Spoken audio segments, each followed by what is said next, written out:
जा रहा है और इसी अवसर पर अभिमुखी कार्यक्रम भी संपन्न होगा। आप सबको विदित होगा कि यह राष्ट्रीय सेवा योजना की स्थापना महात्मा गांधी जी के जीवन को आधार मानकर 24 सितंबर 1969 को की गई थी, क्योंकि 1969 में हम गांधी जी का जन्म 1869 में हुआ था, तो 1969 में हम गांधी जी की 100वीं जयंती मना रहे थे। और ये विचार बहुत पहले से चल रहा था गांधी जी के जीवन काल से कि राष्ट्रीय सेवा योजना इकाई शुरू की जाए, क्योंकि यह एक युवाओं का मंच है। और गांधी जी का ऐसा मानना था कि जब तक युवाओं के सर्वांगीण विकास के लिए हम यदि उन्हें उचित प्लेटफॉर्म नहीं उपलब्ध करवाएंगे तो उनका व्यक्तित्व विकास नहीं होगा, और व्यक्तित्व विकास नहीं होगा तो देश की उन्नति में 4 साल नहीं लग सकेंगे। तो इसी उद्देश्य से गांधी जी की 100वीं जयंती के अवसर पर 24 सितंबर 1969 में राष्ट्रीय सेवा योजना की स्थापना की गई। तब से प्रति वर्ष यह 24 सितंबर को स्थापना दिवस मनाया जाता है।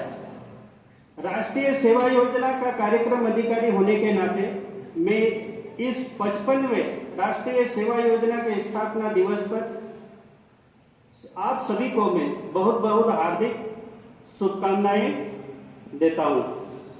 अब मैं आज के इस कार्यक्रम को आगे बढ़ाते हुए हमारे बीच में मंचासीन परम आदरणीय प्राचार्य डॉक्टर विद्या तिवारी से आग्रह करूंगा कि वे हमें मार्गदर्शन और अध्यक्षीय उद्बोधन प्रस्तुत करने की कृपा करें।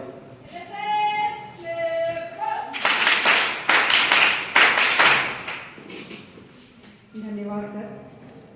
आज के इस स्थापना दिवस के कार्यक्रम के हमारे बीच में अतिथि के रूप में हमारे ही महाविद्यालय के पूर्व छात्र, राष्ट्रीय सेवा योजना के कर्मठ स्वयंसेवक श्रीमान जगदीश जी उपबंधु हमारे बीच में उपस्थित है, मुन्ना भाई हमारे बीच में उपस्थित है, पूर्व कार्यक्रम अधिकारी डॉक्टर BS किराड़े सर और मेरे महाविद्यालय के सभी साथियों और सभी बच्चों, पूर्व छात्र जो वरिष्ठ है राहुल शर्मा, अब्बास बोहरा, कन्हैया लाल भी हमारे बीच में, जब भी हम इन्हें बुलाते हैं हमारे बीच में उपस्थित होते हैं। आप सबका मैं राष्ट्रीय सेवा योजना के इस 55वें स्थापना दिवस पर हार्दिक स्वागत करती हूँ, अभिनंदन करती हूँ।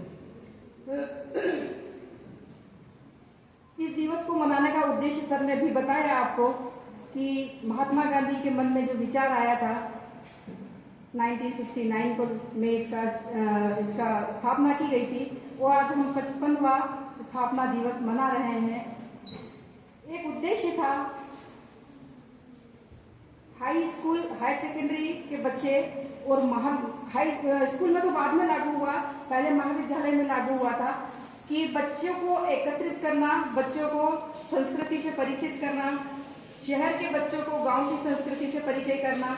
हम 10 दिवसीय कैंप लेकर गांव में जाते थे पहले, अब उसको 7 दिवस का कर दिया है। जब 10 दिवस तक हम गांव में रहते थे तो शहर के बच्चे भी गांव की संस्कृति से परिचित होते थे, इस उद्देश्य से कि हमारा भारतवर्ष जो है 80% गांवों में बसता है और गांव की संस्कृति से शहर के बच्चों को परिचय कराना इस शिविर का उद्देश्य होता है। बढ़ती महंगाई और समय को देखते हुए सरकार ने निर्णय लिया कि 10 दिवस के बजाय बजट को न बढ़ाते हुए उसको 7 दिवस कर दिया। अब 7 दिवसीय शिविर गांवों में लगते हैं, लेकिन इस वर्ष और परिवर्तन किया है सरकार ने। भारत सरकार और राज्य सरकार का मिला जुला उपक्रम होता है ये, इस बार और थोड़ा परिवर्तन किया है कि 4 1 दिवसीय शिविर लगाए जाएंगे, जो आसपास के गांवों में हो सकते हैं, महाविद्यालय कैंपस में हो सकता है, किसी मंदिर प्रांगण में हो सकता है, किसी स्कूल प्रांगण में हो सकता है। साथ ही साथ 7 दिवसीय शिविर तो आपका लगेगा ही सही। अभी रजिस्ट्रेशन की प्रक्रिया चल रही थी, शायद पूरा हो गया होगा। जिन छात्रों ने अपना रजिस्ट्रेशन कराया है उनको सबको मैं बहुत बहुत धन्यवाद देती हूँ, बधाई देती हूँ, और जिन्होंने नहीं कराया है वो भी इसमें करवाएं, क्योंकि एक ऐसा प्लेटफॉर्म है जहां आपको अपनी योग्यता को साबित करने का मौका मिलता है। हमें बहुत ज्यादा बच्चों की आवश्यकता नहीं होती है इसमें। महाविद्यालय में 4600 बच्चे पढ़ते हैं, लेकिन हमें केवल 200 बच्चों की आवश्यकता होती है। 100 महिला गर्ल्स इकाई में और 100 बॉयज इकाई में रहते हैं। और कैंप में जाने के लिए तो उससे भी कम चाहिए हमें। कैंप में जाने के लिए केवल 50-50 बच्चे चाहिए। वो हम सिलेक्शन करते हैं उसमें भी कि कौन बच्चा डिसिप्लिन में है और कौन राष्ट्रीय सेवा योजना के उद्देश्यों के अनुरूप कार्य करता है, तो हम वहाँ सिलेक्शन करके ले जाते हैं। 4500 बच्चों में से हम केवल 100 बच्चों का चयन करते हैं। वो 100 बच्चे प्रतिभाशाली और भाग्यशाली होते होंगे।